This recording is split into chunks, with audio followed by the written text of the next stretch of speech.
Don't just live for tomorrow, or just live in yesterday. Just be glad for all you have that's in today.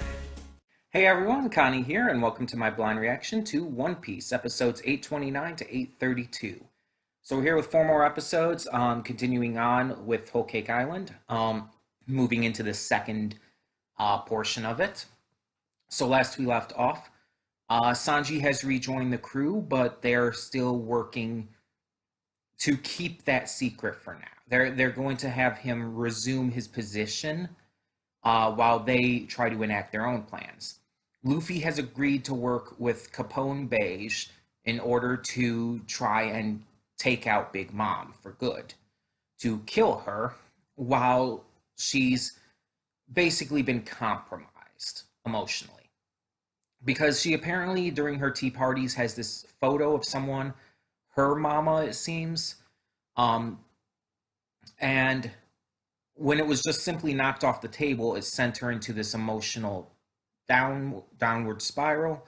So they're thinking if they break it, it'll emotionally compromise her enough to be able to lower her defenses and attack her. They're going to use Luffy as an active distraction, and the weapons that will actually be doing the killing are made by Caesar Clown.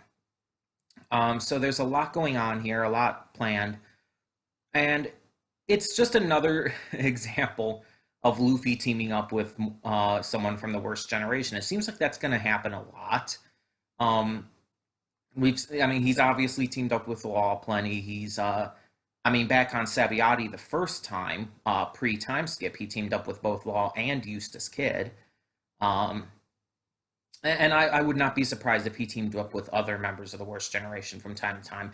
Obviously, I'm not counting the movie where he kind of worked alongside all of them, because the movie is, well, non-canon.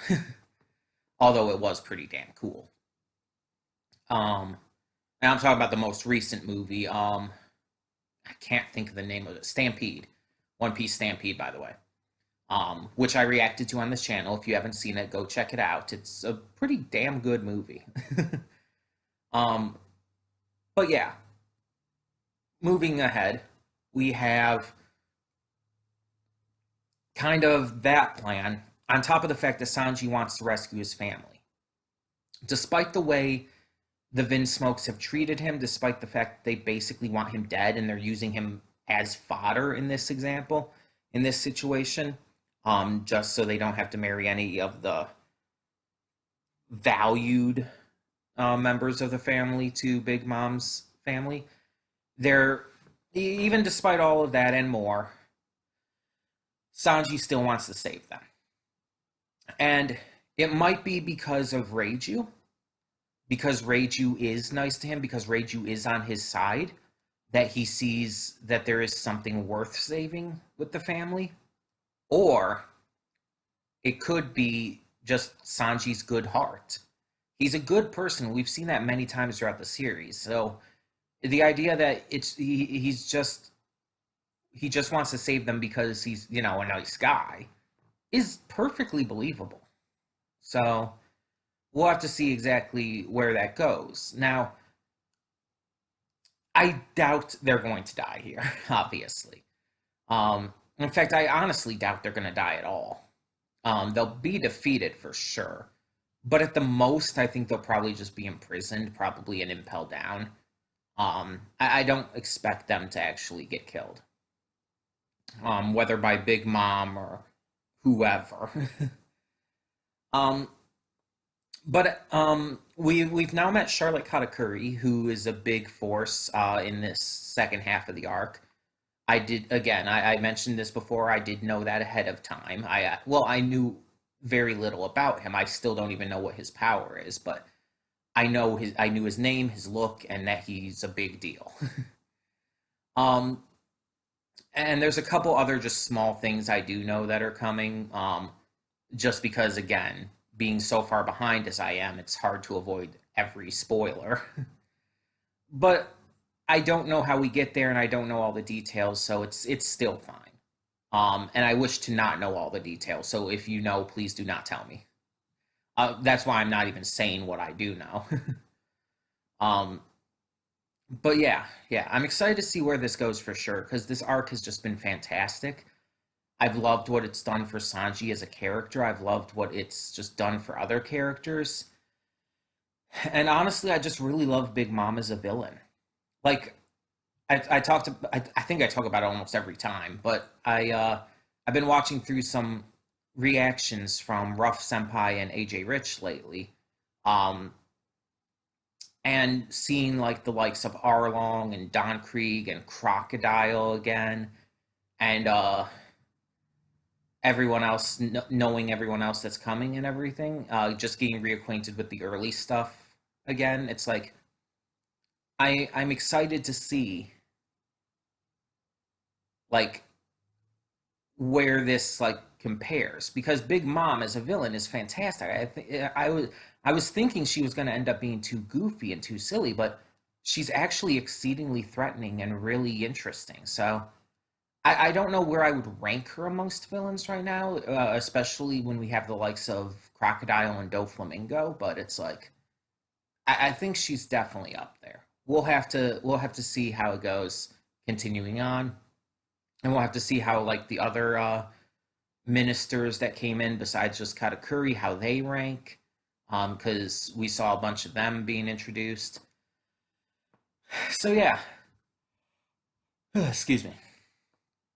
Um, I'm very interested. I'm very excited.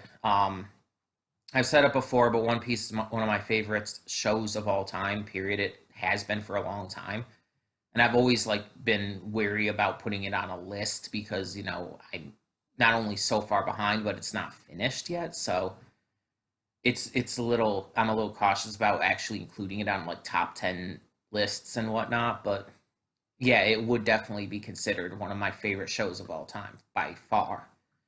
Um, it just it's just that good.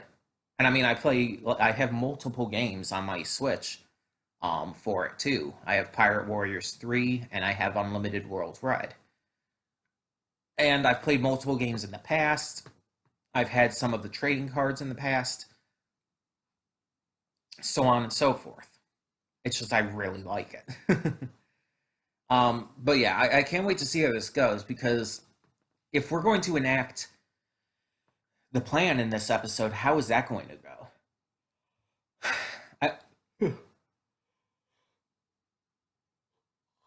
Excuse me, just really big yawns. Um, I assume once we do, we're gonna find out who the Big Mom's mama in the picture is. Um, like we'll probably get some kind of backstory or something, some kind of flashback. Um, I would hope so at least. But also, we can assume this obviously isn't going to work, whether it's the ministers that stop it or whether things just don't go right. Or because my big theory last time um, was that what if instead of like getting just emotionally upset, what if Big Mom gets angry? Because yeah, knocking it down is one thing, but if they like break it and everything, like what if she gets angry and attacks them? Her defenses don't go down, but her like rage increases her attack and everything. I guess to put it in like RPG terms. But you get the idea I'm going for, right? Like what if it makes it things worse rather than better? Like everybody's regrouped and everything except Peckham's, who is still recovering, and Aladdin and them are just trying to keep him from running away to check on Big Mom and everything. But yeah, it's like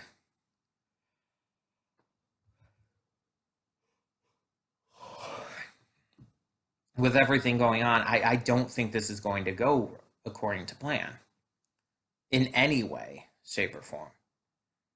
Like, obviously, I don't think Big Mom's going to succeed in her plan to kill the Vinsmokes. I don't think that the plan is going to succeed to kill Big Mom. Everything's going to go wrong, and I think this is really what's going to set the second part of the arc into motion.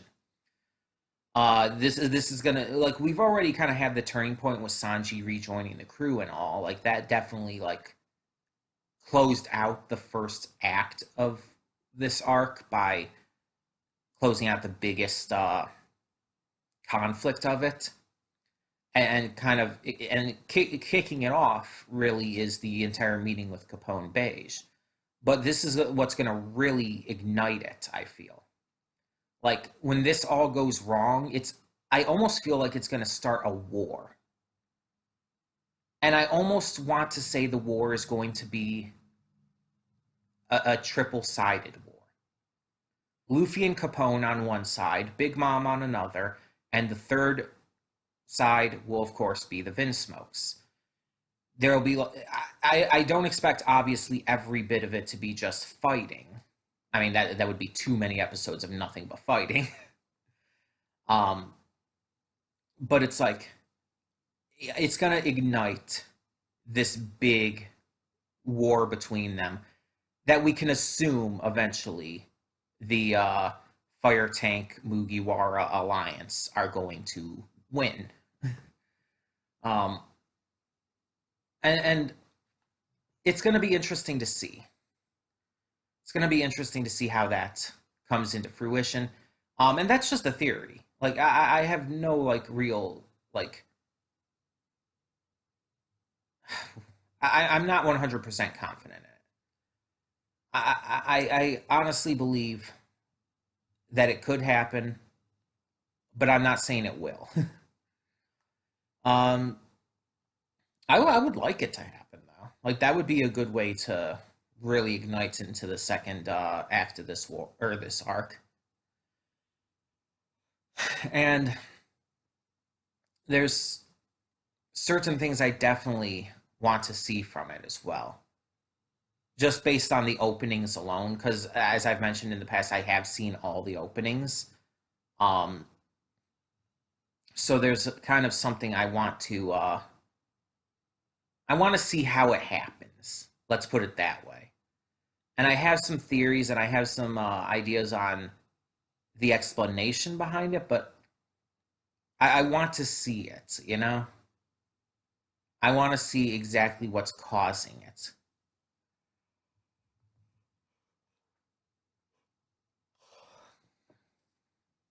And there's one part in the openings that, again, I already knew about, and I'm really excited for, and I can't wait for, but I have no idea when that's going to come. That's going to be really cool when it does, though. I am hyped for that. Again, I won't tell you what it is, just in case any of you are watching along blindly, as well as just I don't want you guys accidentally letting me know anything I don't know. I do not want spoilers. But anyway, we're just gonna get this started, check out these 4 episodes, and hope for something really good, because this arc so far has been really good, and I'm really excited to see it continue to be. So when the screen fades to black, pause this redirect and go to the description below. Follow the link to the reaction, and after you watch it, come back here to the redirect and resume play. Because after it fades to black and then fades back in, everything from that point forward will be my afterthoughts and will contain spoilers to the episodes. So, that being said, thank you so much for tuning in, and I will see you at the reaction. Okay, and we are back, and we'll begin with spoilers in 3, 2, 1, now. Okay, sorry first of all that it's gotten a bit darker out. It's like, it's been really overcast lately. I don't know why. I don't know how all that works with the weather, but either way, so we finally get to the tea party, the big moment this arc has been building to since the beginning. Sanji and Pudding's wedding and the Big Mom tea party. Everything has been culminating to this point, and the fact that we've still got so many episodes to go definitely makes me feel like this is confirming even further that the rest of this arc is going to be focused more on this kind of three-sided war, per se, as I said in the pre-thoughts. But let's talk about what we had here. So we had all these different, like, leaders of these, what would you call them? Businesses and whatnot coming in, these big leaders and all of these different districts. Like you had Morgan's, who apparently runs the news. You have Stussy, who's the pleasure district, and is easily the most like interesting character there. Maybe it's just because she's cute, but I just want to know more about her. Um, but yeah, and then you have all these others, and it's like they're just kind of the big wigs, so that's why they're there and everything. But we also get to see more of the of three of the ministers. We see Charlotte Oven, and he uses his oven powers, obviously his heat. It's not quite the same as like the flare fruit or flame fruit or whatever the actual specific title for it is. The Mera no Mi, let's put it that way. That Sabo and formerly Ace has.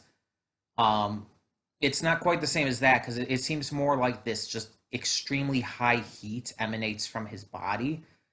So like he can like punch someone or step on someone and it heats up to such a high degree that it kind of like melts into them.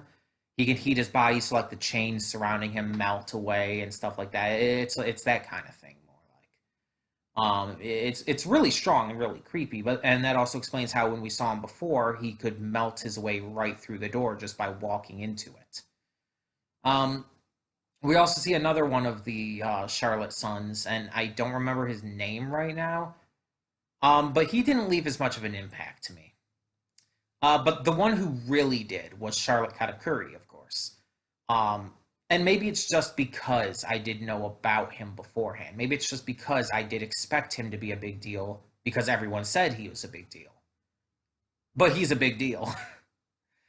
He's strong enough to where he's trained his observation hockey to not only be able to, well, observe those around him, but he can actually look into the future with it.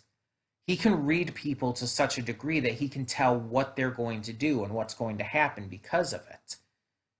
It's exceptionally powerful. On top of that, we haven't actually seen what he can do outside of just like flicking jelly beans at people.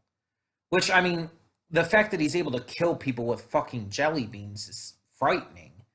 But it's like, what is his actual power? So that's what I'm really wondering here. Um, we get to see the Vinsmokes and everyone come into the party. We see that they're not exactly happy about it, but they're going to play along right now to having all their weapons confiscated and stuff before they're allowed entrance. We see how everything is going along with the preparation on Luffy and Capone's side, how they're preparing for their plan and everything, and how Luffy is sleeping, and Jinbei is like losing his shit trying to get him to wake up. Like I don't think we see Jinbei actually angry that often, but he was getting pissed at Luffy for sleeping that heavy and that long. But Nami's just like, I'll just go get some meat. uh, but they do get going. And I wasn't expecting the mirror clones, the Luffy mirror clones. That part at the end there really surprised me. Like I don't think we were clued into that at all. So that's really interesting. Um, but I think out of these episodes, the most interesting thing was definitely Sanji and Pudding. Because obviously we knew been going on here. We knew what they were setting up for. Sanji knows about Pudding's betrayal. Pudding's going to shoot Sanji as they're about to have the kiss at the wedding. She's been tricking him the entire time, and she's just doing her mother's bidding, basically. But we then find out, as Sanji sees her third eye, close up this time, instead of just peering in through the window and seeing it from far away. He actually sees her third eye for real this time, close up. And I believe he was fully being genuine and honest there when he said that it's beautiful. But the fact that he said that caught her so off guard that it brought her to tears because no one has ever called her beautiful before. Her third, people have made fun of her, they have bullied her, they've actively told her she was ugly and creepy and weird and a freak. And it became so bad that she kind of internalized it and believed it herself. It also drove her crazy. It drove her to become vengeful and insane to the point where she would chase after her bullies as a kid still with a knife trying to kill them because of how much they had hurt her, not physically necessarily, but emotionally. And now, for the first time in her life, someone says that her third eye is pretty. Someone says that her true face is beautiful, and it breaks her down. She drops the gun and forgets her mission at that point, instead, completely just dumbfounded at the idea that someone would see that and still see her as worthy. And it makes me think that maybe she's going to switch sides here. I don't know if it's actually going to happen, but maybe. And that would be really interesting if it did. Because they spent a good amount of focus in the episode showing her backstory, showing her growing up with all of that bullying and just being told how creepy she is and everything.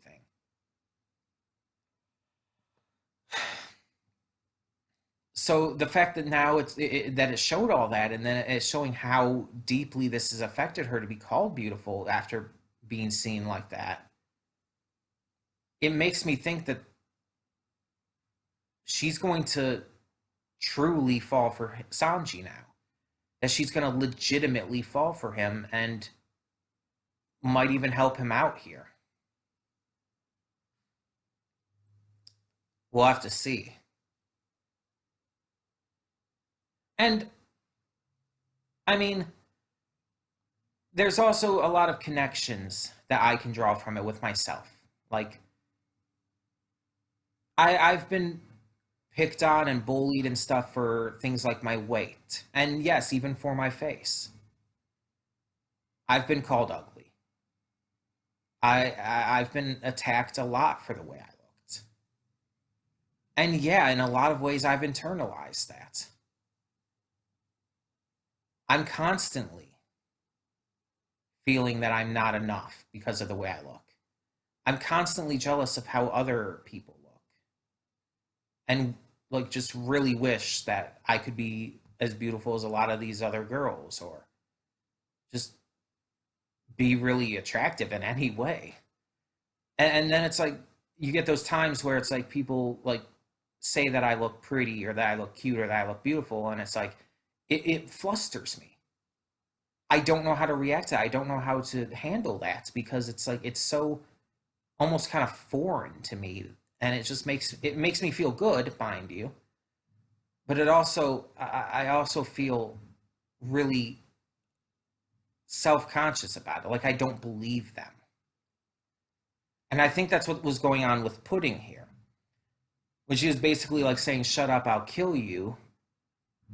I don't think she was fully believing that he felt that way. That she was thinking like he was tricking her or something.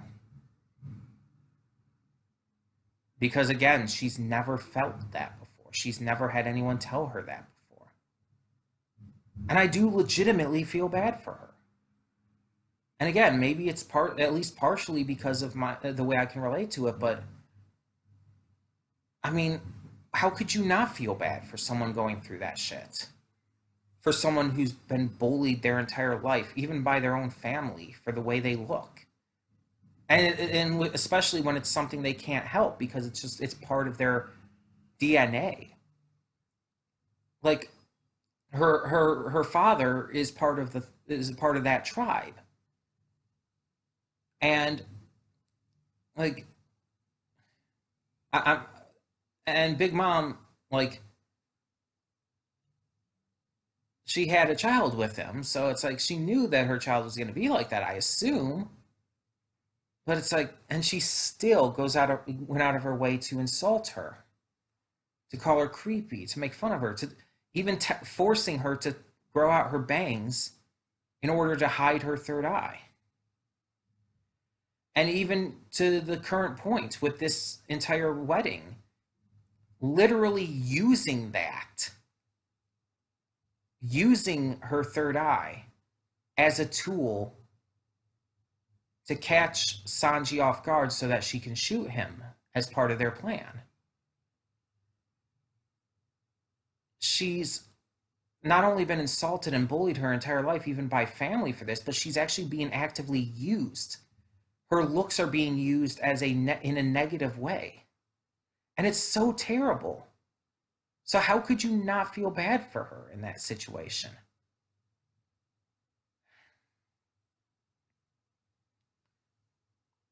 But this set of 4 episodes ended with the operation truly starting. Due to Katakuri launching a jelly bean at Sanji, and Sanji managed to dodge before it hit the priest, who did fire the gun in response. The mission has gone ahead, and now Luffy and the Mirror clones have burst out of the cake to enact the plan, and that's where it leaves off. So it's going to be interesting to see where this goes. I definitely don't think it's going to go according to plan, but we'll have to see exactly what happens. But yeah, no matter how you look at it, this is kind of insane. I'm very interested to see how this as I was gonna say in the pre-thoughts and everything, how this ignites the second act of this arc, how it kicks everything off into what's going to happen next. And again, I don't expect it to be like all nothing but fights, but it's going to be like the big war between these 3 sides.